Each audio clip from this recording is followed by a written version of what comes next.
Assalamualaikum warahmatullahi wabarakatuh.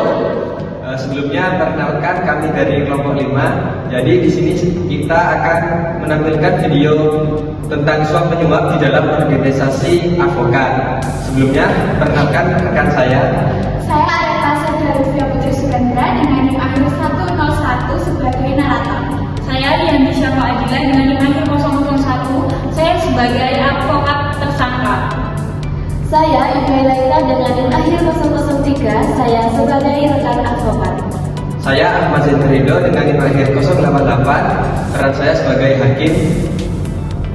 Saya Adila Natasha dengan NIM akhir 047 dengan peran sebagai petugas KPK dan sebagai hakim kedua. Saya Nur Fadila dengan NIM akhir 048 sebagai pendidik KPK. Saya Laili Amralia dengan NIM akhir 010. Saya sebagai penyidik KPK. Saya Tidak Musikadewi dengan NIM akhir 011. Saya sebagai Dewan Ketua Kehormatan. Selamat menyaksikan. Pada tanggal 12 Mei 2025, dunia hukum Indonesia diguncang oleh sebuah kasus yang mencoreng kehormatan profesi advokat. Seorang advokat bernama AR, anggota organisasi Advokat X, tergoda oleh godaan uang dan kekuasaan. Demi memenangkan perkara besar, ia memilih jalan yang salah, yaitu jalan suap. Di sebuah kantor hukum ternama, AR tampak gelisah. Ia sedang memikirkan cara agar kliennya bisa memenangkan perkara besar di pengadilan. Namun, pikirannya mulai terseser ke arah yang gelap. Kasus yang besar ini, klien saya harus menang. Soalnya klien saya sudah membayar besar. Apakah saya perlu menemui hakimnya langsung? Jangan gegabah, kita ini advokat, bukan makelar perkara. Ingat, ada kode etik yang harus kita junjung. Tenang saja. Kemenangan hanya membutuhkan sedikit bantuan. Tidak akan ada yang tahu kalau kita diam-diam. Dengan ambisi yang membutakan hati, AR memutuskan untuk menemui hakim yang memenangkan perkara tersebut. AR datang ke pengadilan dengan niat yang tidak terpuji. Ia berencana mendekati sang hakim, berharap bisa mempengaruhi putusan.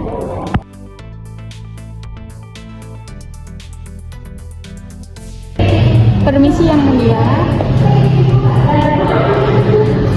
Yang Mulia, saya hanya ingin berbicara sedikit tentang permasalahan perusahaan besar ini. Ya silahkan, tapi saya harap Anda tidak keluar dari jalur hukum. Mungkin ada sedikit apresiasi jika hasilnya berpihak kepada klien saya. Anda sadar apa yang Anda ucapkan itu sudah terjadi pelanggaran berat. Anggap saja ini hanya tawaran baik, tidak perlu diperbesar Yang Mulia. Ucapan itu menjadi awal kehancuran. Niat buruk telah tertanam, dan godaan uang mulai menjerat. 3 hari kemudian, AR kembali menemui hakim. Kali ini datang bukan dengan kata-kata, tapi dengan membawa uang tunai senilai 500 juta rupiah. 500 juta Yang Mulia. Anggap saja ucapan terima kasih sebelum putusan dilanjutkan. Ini tidak benar, tapi Dan di saat amplop itu berpindah tangan, berpindahlah pula kehormatan dan kejujuran. Sebuah dosa yang akhirnya tercium oleh hukum. Beberapa hari kemudian, AR dan sang hakim bertemu kembali di sebuah restoran mewah. Namun, tanpa mereka sadari, mata hukum sedang mengintai mereka. Yang Mulia, semuanya sudah aman.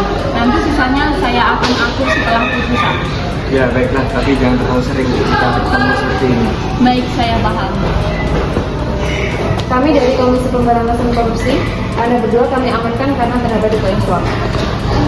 Tenang, ini hanya salah paham. Itu tadi hanya saja uang konfirmasi. Barang bukti uang 500 juta telah kami sita, silakan ikut kami ke kantor KPK. Operasi tangkap tangan itu mengakhiri perjalanan AR sebagai advokat. Dari pengacara terhormat, kini ia menjadi tersangka korupsi. Beberapa hari setelah penangkapan, penyidik KPK melakukan pemeriksaan intensif terhadap AR. Setelah bukti kami kumpulkan, Anda kami tetapkan sebagai tersangka karena atas dugaan penyuapan hakim. Saya menyesal. Saya hanya ingin membantu klien saya. Menolong klien bukan berarti mengkhianati hukum. Anda telah melampaui batas profesi Anda. Anda tahu itu kan? Iya, tahu. Penyesalan selalu datang terlambat. Hukum kini menanti keadilan ditegakkan. Di saat proses hukum berjalan, organisasi advokat X juga menggelar sidang etik untuk memutuskan nasib AR. Saudari AR, Anda telah melanggar kode etik advokat Indonesia. Majelis memutuskan menjatuhi sanksi pemberhentian tetap dari keorganisasian. Saya menyesal telah mempermalukan organisasi saya sendiri. Keputusan itu membuat AR kehilangan segalanya, kehilangan karir, kehormatan, dan kepercayaannya. Beberapa bulan kemudian, kasus ini dilanjut ke pengadilan tipikor. Semua mata tertuju pada putusan hukum. Setelah mempertimbangkan bukti dan fakta, pengadilan menjatuhkan hukuman 6 tahun penjara dan denda 300 juta kepada terdakwa AR. Saya menerima. Semoga ini menjadi pelajaran bagi semua advokat agar tidak mengikuti jejak saya. Suara palu hakim menjadi akhir dari perjalanan seorang advokat yang tersesat oleh ambisi. Ia bukan hanya kehilangan kebebasan, tapi juga kehilangan kehormatan. Kasus ini menjadi peringatan bagi seluruh penegak hukum. Ketika keadilan diperjualbelikan, maka kepercayaan publik hancur.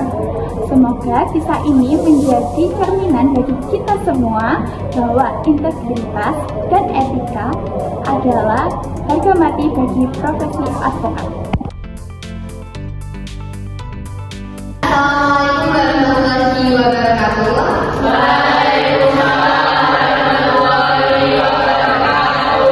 Selamat sore kakak-kakak sekalian.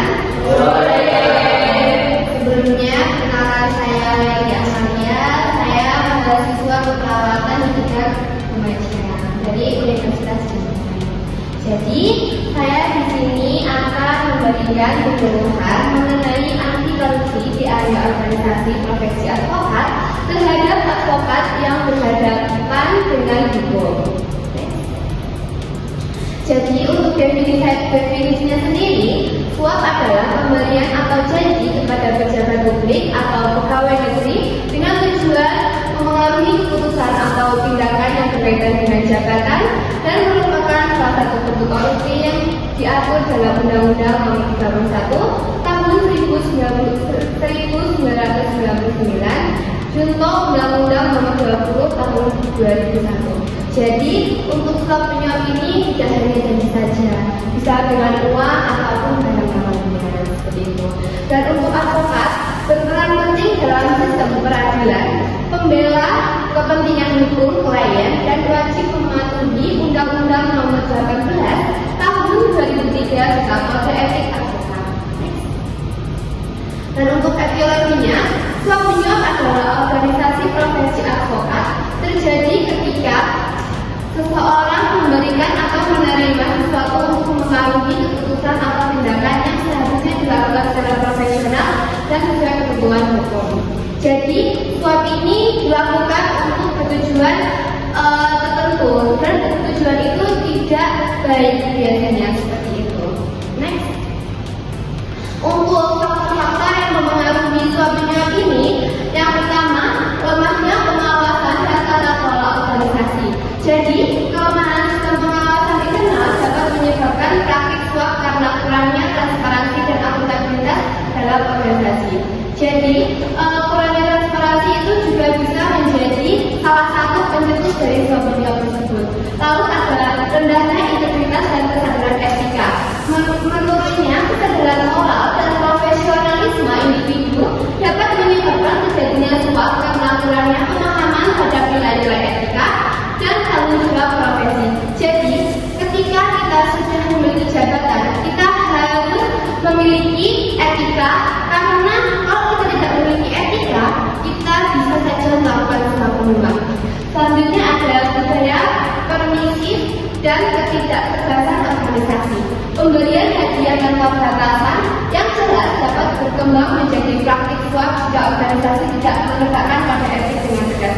Maka dari itu, pentingnya kode etik di dalam sebuah organisasi itu untuk mencegah suap menyuap. Lalu, ada kurangnya transparansi dan akuntabilitas, ketiadaan transparansi dalam proses kerja organisasi dapat membuka celah bagi terjadinya suap dan menimbulkan ketidakadilan. Selanjutnya ada penyalahgunaan jabatan dan kewenangan. Penyalahgunaan jabatan oleh individu dengan kedudukan penting dalam organisasi dapat memicu terjadinya suap dan bertentangan dengan prinsip keadilan dan integritas. Maka dari itu, kakak-kakak sekalian, meskipun kita sudah menduduki jabatan sebagai ketua, bendahara, kita tidak boleh melakukan suap menyuap. Oke? Lalu yang terakhir ada kurangnya pendidikan dan pembinaan anti korupsi. Minimnya pendidikan hukum dan etika profesi dapat menyebabkan rendahnya kesadaran anggota terhadap bahaya suap, sehingga pendidikan anti korupsi sangat penting untuk mempengaruhi karakter individu dan integritas.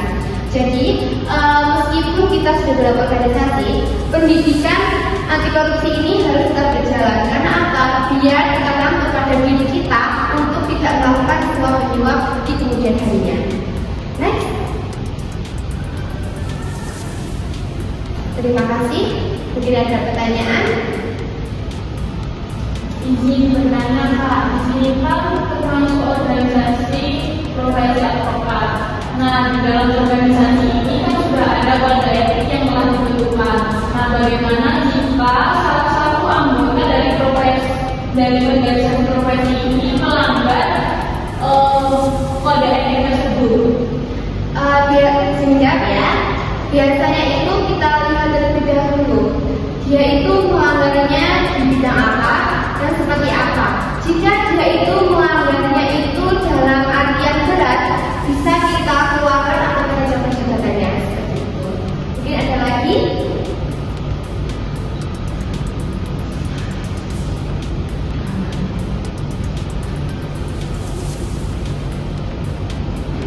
Kak, jadi bagaimana cara mencegah suap di organisasi itu? Baik, untuk cara pencegahan suap menyuap itu bisa tadi kita memberikan pendidikan anti korupsi pada saat dia itu baru pertama kali mau mengikuti organisasi.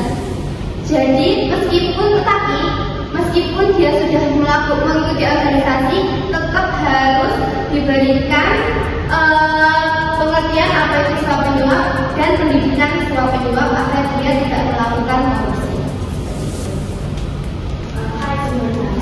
Kalau misalnya kita itu menemukan ada yang melakukan suap menyuap, kita harus melaporkan kepada siapa? Kalau misalnya kita nggak berani nilai, Kita bisa melaporkan ke ketua kita seperti itu, tidak apa-apa, atau kita minta bantuan teman untuk mencari bukti-buktinya. Nanti kan kalau buktinya kuat, kita bisa melakukan hal itu. Ada lagi?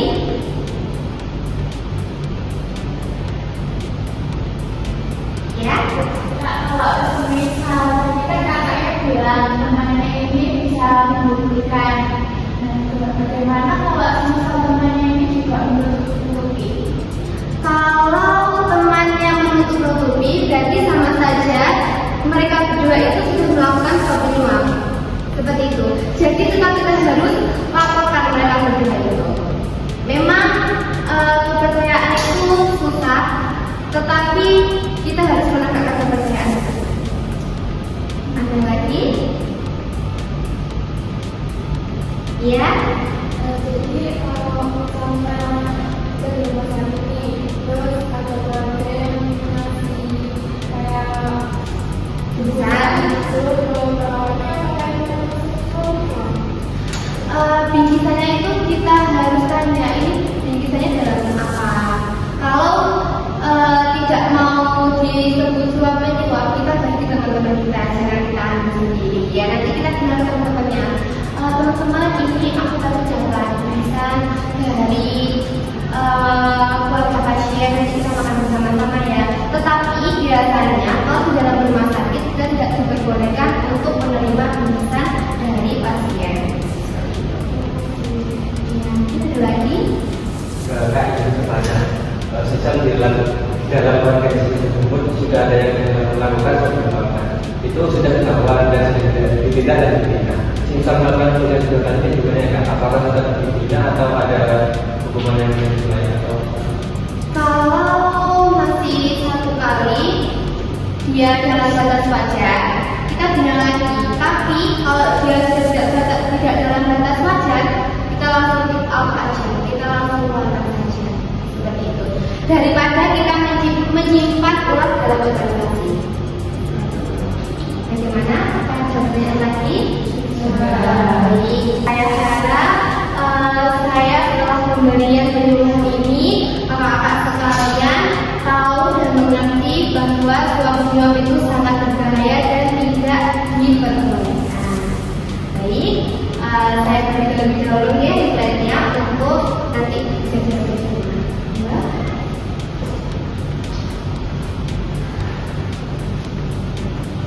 Jadi, kalau begitu, saya tutup penyuluhan pada sore hari ini. Wassalamualaikum warahmatullahi wabarakatuh.